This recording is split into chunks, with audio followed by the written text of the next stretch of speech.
Hi, I'm Stanislav Pronin.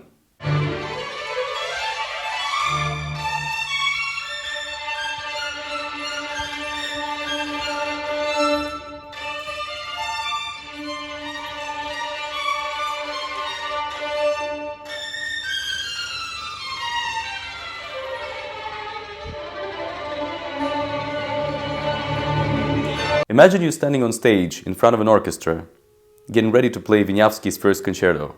Now, it's a fairly long orchestral intro you have to listen to before your entrance, during which a million different things could be going through your mind. That one passage with a never-ending staccato, what's gonna happen with that? And what about that infamous passage with the triplets with the double stops? I'm not sure, I practiced it so much, but maybe something will happen, maybe I will mess it up.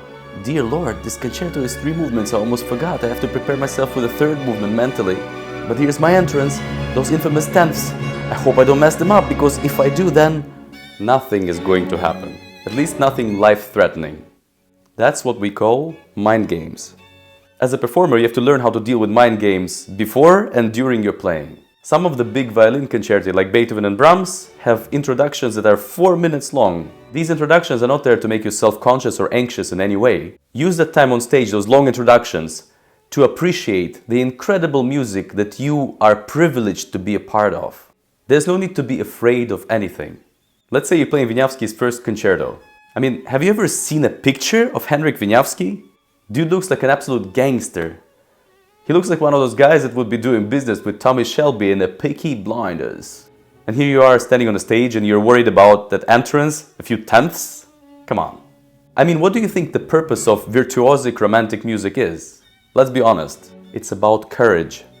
When we're talking about Paganini, Wieniawski, Vieuxtemps, Chopin, Liszt, Rossini in opera, which is bel canto opera, right? The primary objective is not really the depth of the musical content. The primary objective is being brave, displaying your virtuosity, dazzling people, showing off in the best sense of these words. Nowadays I hear a lot of good violinists who play something like Paganini concerto and they go ta-da-da-da-dam, pam. You know, it's like if you pause before every difficult passage, then what kind of a virtuoso are you? You're not. Being a true artist requires taking risks. There's really no way around it.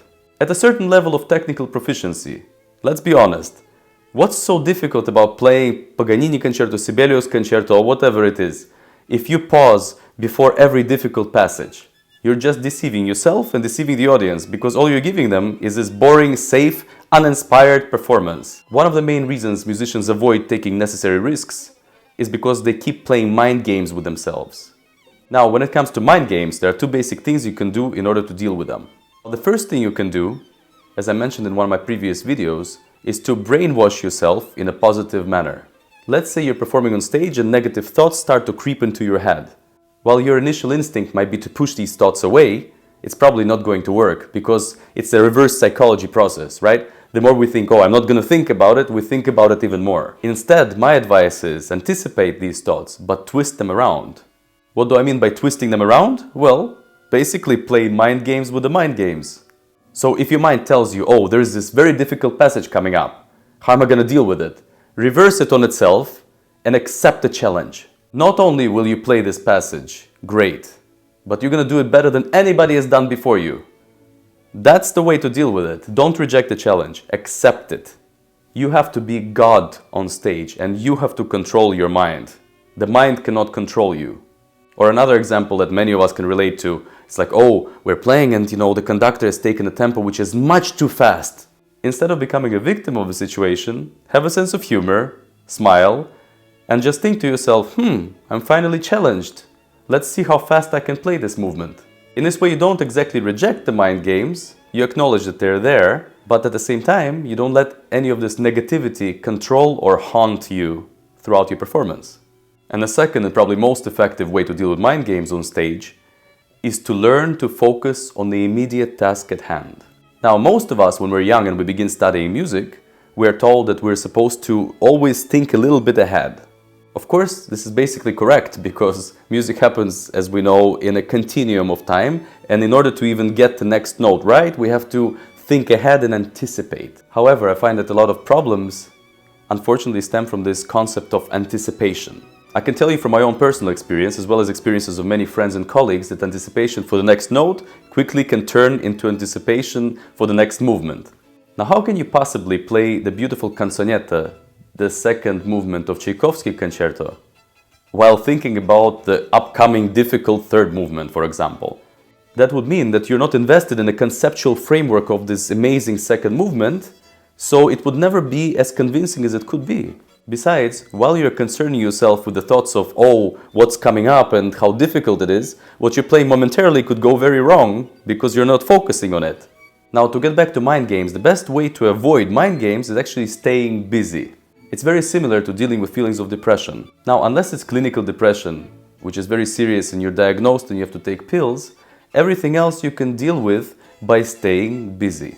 For most people I've met in my life, and I will say including myself, working and staying busy is what keeps you from being depressed. And I find it's absolutely the same with mind games. When I'm playing something on stage and I'm really in the zone and I'm really focused, I'm really thinking about exactly what I'm playing at this moment without even thinking about the next notes, I feel like I'm invincible. I'm there, I'm on stage, it's my moment and nobody can take this moment away from me. These next notes, movements that you're thinking about, they're gonna come anyway. There's no way to prevent them, you're already there. You agreed to be on stage, right? So there is no way to prevent this and there's no need to prevent this. You should be happy, you should feel privileged that you're an artist and you're on stage and you're sharing music with people. The great composers did not write this amazing music so that you can play all the notes.